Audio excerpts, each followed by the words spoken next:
offensively. Seems like probably your best performance of the year. Is it as simple as your offensive line played their best game and those two coincided?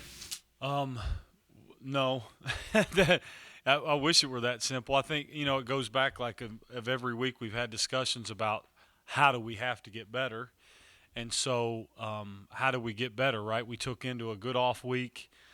We've continued to do the things and work on the things that we as a staff believe that we have to improve upon in order to have not only weekly success but long-term success. So I think the real answer would be committing to the run, growing and getting better hand placement and footwork up front.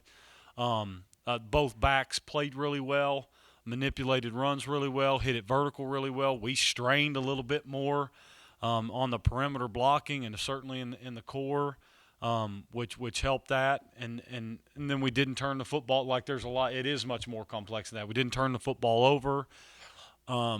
We played together and owned those things. So I think it's just, there's a lot of reasons as to why that helped us have some success. And then, of course, this week the challenge is even greater that'll be pivotal for us to continue to grow in those things to have success this week. One of the tweaks you had was getting Bryce involved in the run game with the jet sweep. Is it just the idea of having a bigger, more physical guy, getting the ball in his hands in that situation? Yeah, I think both. Like we've got some capable runners with it, but I think that it was. Plus, he is having a year and progressing very good and becoming an A+ player.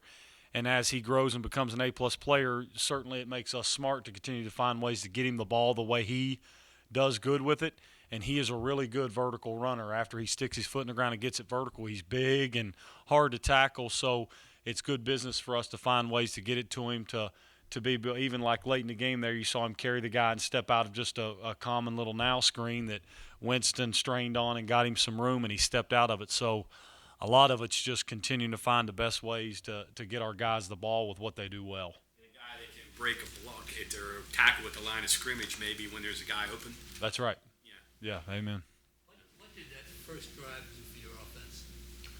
Well, anytime you have, we've been good on first drives all year, predominantly. So, but if anything, it does. It speaks belief, and gets guys going. There was a lot of energy going, especially after Daggy, threw a nice deep ball and Sean Ryan made the play. It kind of gets you going. You develop some confidence, like anything. A good feeling goes a long way. And I think we got going and developed some confidence, and then that stuff starts to flow, and then we've got to learn how to now carry those things not only within a game, we need to carry them throughout weeks. How about coming off a loss, or coming off a 3-game losing streak, and then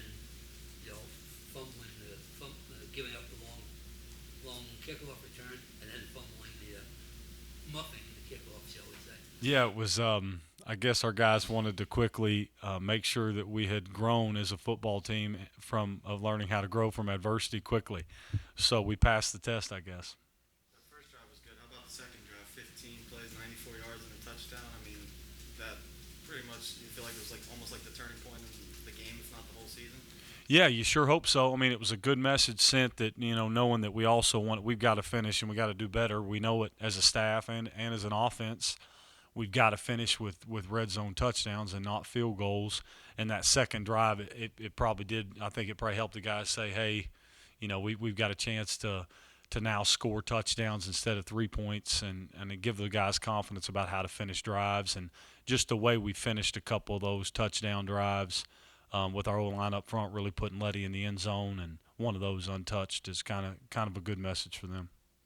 Seems like every offensive coach you talk to when they talk about preparing for Iowa State is don't get greedy. The way they play, embrace the 4-yard gain and try to stay on schedule. Is that how you view it with these guys? Yeah, I mean it's that they are sound in everything they do.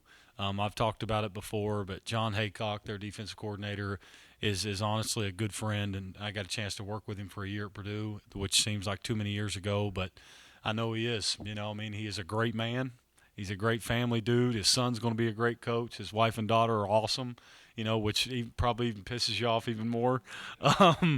But they're awesome, and he is a proven winner and plays a great brand of football, and his personality, you can see it through their defense. So, you've got to be, in some ways, you got to plan to be just as stubborn as him. because that's what he does well. ID right, because sometimes they'll give you a light box and then they play games and do things that you kind of trick you a little bit, right, when you see things. Yeah, it's good window dressing, and it's somewhat of what our defense does too. But a 4-man box can quickly really become a 6-man box, and it so it'll fool you into thinking there's light boxes when really it isn't, like you're saying. How happy were you to see the performance from Mathis on Saturday, taking a little bit of the load off there? Yeah, I think maybe not, but honestly, just happy for him because we really felt like going into the year that's what he had deserved and gotten himself to as a player. And it was unfortunate that he kind of had a setback with the injury, and it just took him some time to get there. So to be quite honest, before having to get a little bit of work done there, that's how he was running. So it sure was really just happy for him to get to that point where he was running like he was during fall camp. He had earned that right. Players and guys around his building respect him a lot, so it was good for him to get that moment. Obviously, you used him some during the game, but putting him in that closer role after Letty got the first couple carries on the last significant drive and trusting him, protect the ball, do that, keep moving the change. I mean, that says a lot. You did that without a lot of evidence that he was ready to do that. Was it sparked from practice? What led to that decision? Yeah, we just, we kind of came out of the bye week too. We all, from Coach Brown down, just, we got to continue to work on our side of things and fix our stuff too. And one of those was to have blind faith in our players. We trust our guys. Did they make mistakes? Yes, we do too. And we've all got to trust each other. We're working in the right direction, have faith, even sometimes the result doesn't what we want. That doesn't mean we don't still not believe, and believe in him. So I thought it was a good message for him. And I gave Sean a hard time, so I'm not being mean, but you know what? He took away a moment from him. That's why our perimeter block is crucial, because the drive should have – you talk about a cool moment for us to finish a 4-minute and change drive, and that had ended in a touchdown. But we did a really nice job, and Tony ran hard, and we really strained, and I think took, 4 minutes off the clock there at the end of the game, which was good to see. Topic we had with Neil, but in-game communication, and not necessarily this game, but just in general, for those that don't hear it, how confusing can it be? Is there a system to it? How do you guys do it? You're talking about on the headsets. Yeah, you know what? It's when it's high stress environments, so it's always fun. I always say if somebody could get on there and listen, it's I'm afraid some people would walk away and be like, whew. But it's good. It was smooth. We always working on getting better at it and everything. And Coach Brown does a nice job with it, and staff communicates well during in between drives to make sure and put ourselves in a position to, put up what we need to put our guys in a position to be successful. We talked last week a lot about getting the running game back on track and how you were working to do that during the bye week. We talked to Letty about said he needed to be more disciplined with his eyes. Neil says he did that, and it seems to have paid off, right? I mean, was that maybe the biggest key was his eye discipline, or is it the blockers in front of him to be able to rush for 230 yards in the team? Yeah, I think again, it's probably a little bit more. It's there's a little bit of everything to it, right? It's complex in fixing and then sustaining it. I think that he was much better with his eyes.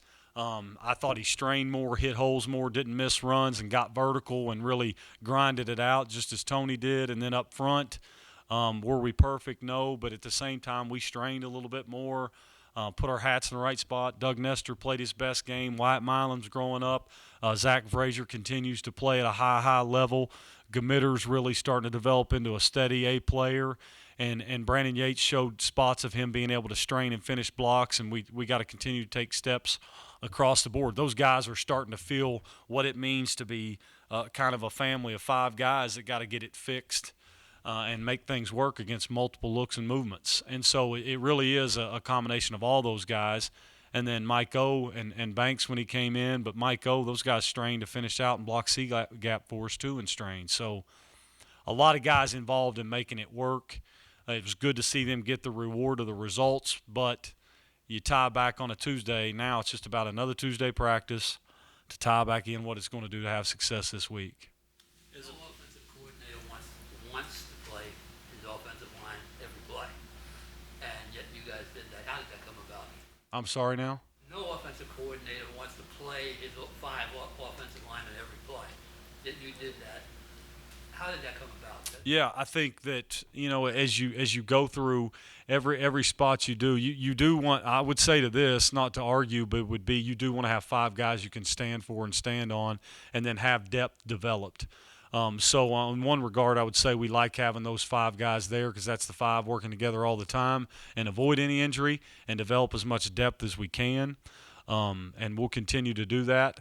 But honestly, it was really good to see those 5 guys out there to take those and finish games the way they did. And then, like I said, to just continue to push our depth. What is more important, decisions on game day or Monday, Tuesday, Wednesday, putting the playlist together? Yeah, as we do it as a staff, as you all know, so I think that, obviously the preparation, you have to get lost in the work of preparation throughout the week. And then as we go through and get to the game, you got to trust your gut and how the game flow's going, and trust your gut and what you believe the players are doing well, and give those guys the plan, sell the plan all week, and give them guys belief in knowing they can execute the plan.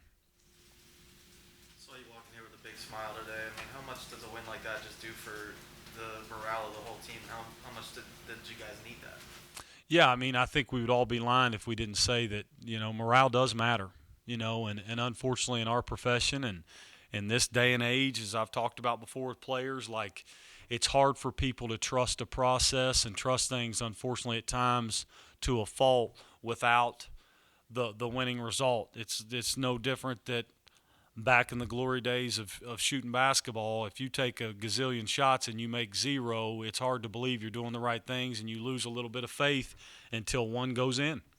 And this day and age, with all the stuff that gets pushed and all the narratives that get written that we can't control, you're trying like heck every day to fight your culture and make sure that the guys understand we are doing things the right way.